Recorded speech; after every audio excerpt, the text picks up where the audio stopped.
Today I'm going to be talking about generosity of spirit and where it comes from, and generosity connecting with compassion, which is like a tempered sharing, moving out of the desire to receive for the self alone to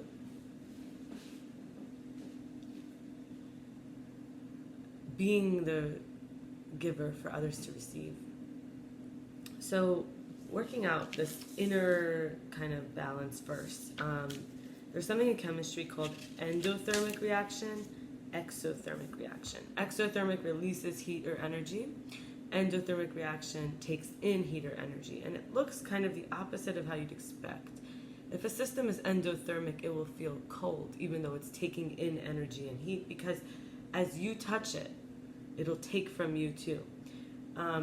An exothermic reaction will feel hot, even though it's cooling down because it's releasing heat and energy. So as you touch it, it's giving you energy, so it feels hot.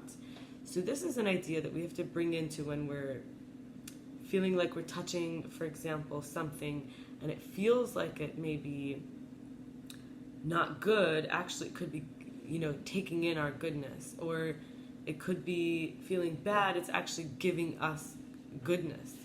It's interesting to look at it like that. So I'm going to use anxiety or depression in this idea that in the reaction there's potential energy and there's kinetic energy. As we work out, the anxiety could release and could become, as we're using it, fuel, work, this action, it'll be endothermic. We will be giving in that system for balance, the movement from calm to action requires there to be something burned up, fuel, right? Like it takes focus, it takes work, it takes gotta do, and then you can shift from potential, the edginess inside of you, right, to the edginess outside of you. Like now the action's been done, you took that energy out. So what happens when we say endothermic is that there's nowhere for the energy to go. Fuel and work is not being applied, so this potential energy stays in that form. Feels like ADHD, inability to focus, lethargy, and yet a strong drive, like obsessive thinking, but you can't do what you want. So there's like a break in the system. You would say it's kind of like an endothermic system because it takes in this energy, but it doesn't let it out. And a lot of people with anxiety have control issues. They don't want to let out the energy. They don't want anything. But yet there's a lot of reactivity, but the internal energy just keeps having more pressure. It's not releasing. The other side of that is exothermic reaction. So that would be something like depression. So much energy is being leaked out of the system, there's no way to do the kinetic side of it. So potentially, you want to go get ready for the day. By the time you get out of bed, you've lost so much energy. By the time you brush your teeth, what more could you ask for, like of yourself? And there's a difficulty in this depression because it's opposite to what you think. Somebody who you say, I'm in a sad mood, you get up out of bed, you start to feel better. You go brush your teeth, you start to feel better. But when there's a leak in the system and it's an exothermic, things are just exiting the system, right? So everything takes all this energy out. You can't get into the action. The more, like, the fuel and work come out of you. So it's like leaking out the fuel and work. Both of these two systems, the anxiety system and the depression system, are open because you have outside energy coming in to burn up this anxiety, or you have inside energy falling out, which otherwise you would use towards maintaining balance. So a balanced system inside is give and receive. This is where we have a closed system. Potential energy starts to fill up. Work or fuel is applied. It moves into action. Okay, I want, I'm hungry. Starting to get potential energy to go make a meal for myself. Then I actually go make the meal for myself. As I'm doing it, that's kinetic energy. I'm chopping, I'm cutting, I'm putting on the fire, I'm even maybe going to the store, coming back, mixing. Actually, that food that I'm taking care of myself. This whole process gives me energy, right? Now, in this way, you might think it sounds kind of communist, but it really is community. If we apply this internal to the external, it's like I wash your hand, you wash my hand, because in a balanced system, this energy doesn't leak or stay inside. It comes and then it goes back to potential. Now you have more energy building up, and you feed the system, and then the system includes you. There's circuitry. So a closed system that's balanced, so what's coming in is what's being put out, which is what's coming in, and then you do work, and then the work is able to be used from the future energy. As you do action, you're like creating energy for later. So there's something that Rabbi Inger talks about. He says we're like messenger boys for the Shekhinah, the divine presence. And so there's this macrocosm and this microcosm, and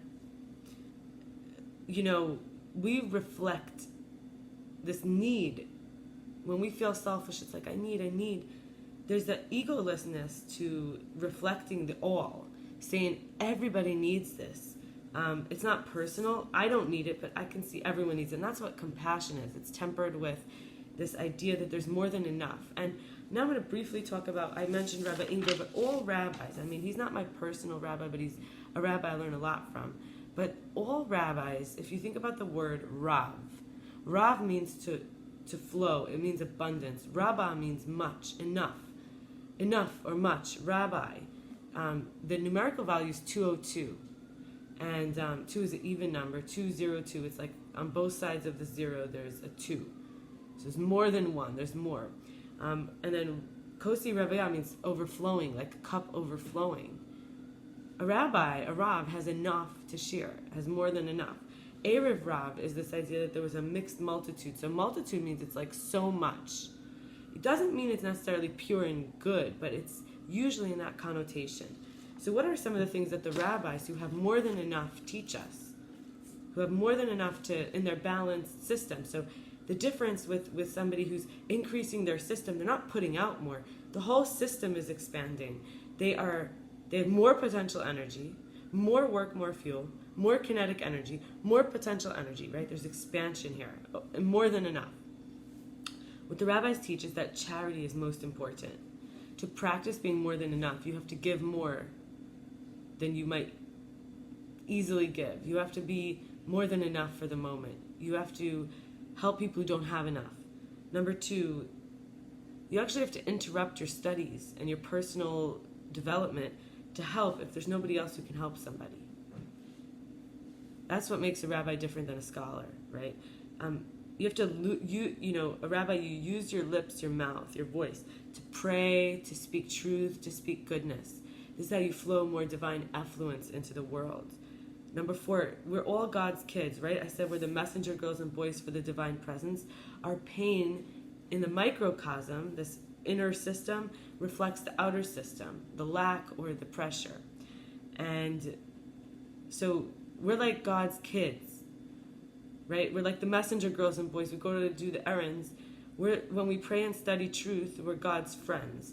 So we're God's kids when we pray and study. We're like learning about like how to do the right thing. In other words, when we say I need, it's so painful. We're like the children, and then we get elevated to like friendship when we're willing to not react, and we're willing to see the need is not personal. We see the truth, the big truth, right? So we're studying the truth about ourselves, and we're praying. The truth of myself is I may be hungry, thirsty physically, but more importantly, I may feel empty or unfulfilled, right? And so, but when we study the truth of what fulfills human beings, what causes me to have lasting fulfillment by being part of the all, that's how we become God's friends in a way. We're like intimate. It's just you and I. We're here together. We're going to figure this out in our system. Not just, give me. And then there's this aspect that the divine and human may come super, super, super, super, super close, like the physical and the spiritual, but they never actually touch, because if you think of an atom, there's empty space between the edges.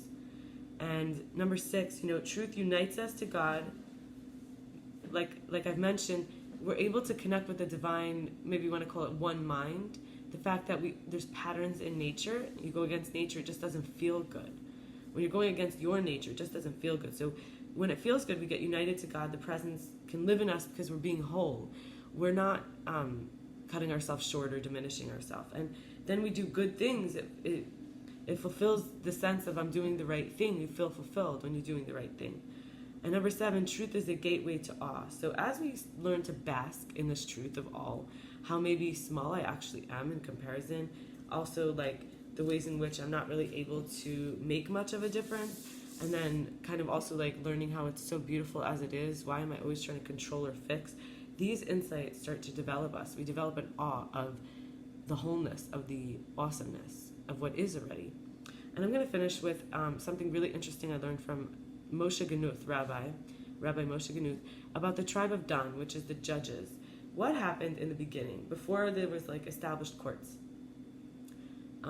where Dan became the leading rule? And this is tied into what I think is called philosophy, but it's the Ethiopian lineage is very much tied to Dan. This is going back a long time, while the Jews were in the wilderness, and they were in formation while they rested. There was, imagine a circle, a square in the middle. In the front, you have 3 tribes. In the back, you have 3. The side, you have 3. In the right, you have 3. So there's a center, and then 3, 3, 3, 3. There's 12. Now, how do you have 13 tribes? It's because Joseph was divided in 2. He had 2 sons because he ended up being having a different role than just the one compared to another tribe. So that's not for now, right now, but his tribe was divided in 2, not because of division, but because of there was more that needed to be done, and the other tribe wasn't able to, and for a few reasons. So this tribe had to take 2 sides. So anyway, this is Dan was the most north. They were considered the banner. The word for banner is also the word for miracle and test in Hebrew, which is interesting to note. I'm so sorry.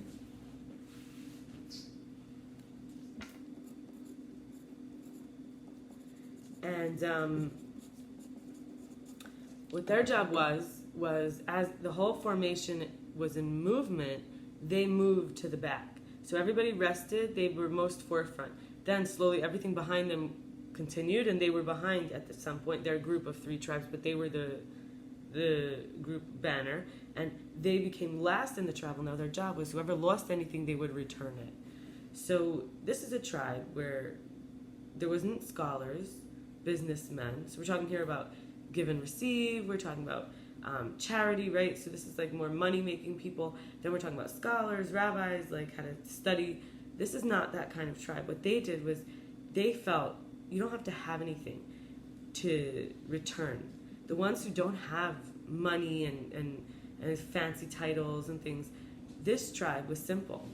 This is the power of balance, of alignment. They would return to you even your identity. They returned all lost objects. Your identity is your nature.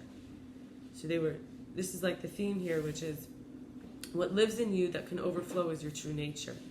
And that's the energy of the godliness that can overflow. That's always more than enough. So they return people. That's what judgment is. It's like that's what karma really means, what Dan was doing. They returned us to our nature. And we all have the tribe living in us. If you identify as Jewish, then you would say that you have Levi in the center. Your priesthood is your sanctum, your sacredness is in your center. And then the 3 in the front, 3 left, 3 right, 3 back, all have different aspects of you emanating. But if you're not Jewish, you would say that we're all part of one body still. And so even if, this is still a theory for you, as you start to embody this energy that could return you to your nature, this natural alignment, you'll recognize that sometimes it's the first to go out when you're resting, but it's actually the last to go out when you're doing your work. So the alignment comes maybe after the fact, but when you're resting, you stay in alignment, forefront. So there's a lot to learn from there. And I hope that this was interesting for you. Wishing you more compassion. Thank you for spending this time with me. Be well.